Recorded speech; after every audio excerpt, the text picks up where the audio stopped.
देखो इस क्वेश्चन में क्या गिवन है, CDS का प्रीवियस ईयर क्वेश्चन है, 3⁻x-1 plus 3⁻3 - x is equals to 6। तो हमें बेसिकली x अगर निकल गया तो हम पूरा क्वेश्चन सॉल्व कर पाएंगे। तो इसी को यूज करके देखो हम x कैसे कैलकुलेट कर सकते हैं।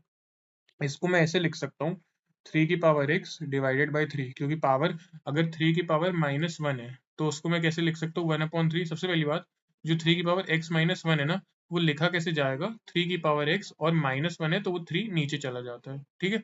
तो ऐसे हम इसको लिख सकते हैं। अब जो सेकंड वाला हमें गिवन है उसमें क्या गिवन है, +3 है और -6 है, तो मतलब वो नीचे चला जाएगा, इज इक्वल्स टू 6।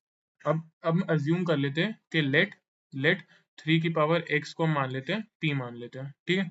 तो 3⁻x आपका p/3 हो जाएगा, प्लस 3 का क्यूब कितना हो जाता है, 3 3 से 9, 3 से 27 upon p is equals to 6, ठीक है। ये हो गया।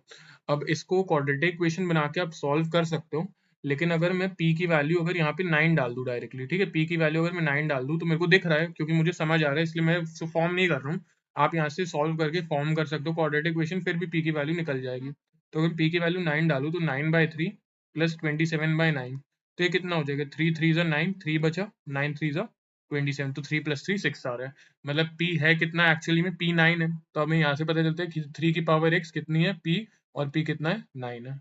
अब इसको मैं कैसे लिख सकता हूँ, 3⁻x 9 क्या है, 3 का स्क्वायर, और देखो बेस सेम हो गया 3 3, तो x किससे रिलेट कर सकते हैं, x आप किससे रिलेट कर सकते हो, 2 से रिलेट कर सकते हो।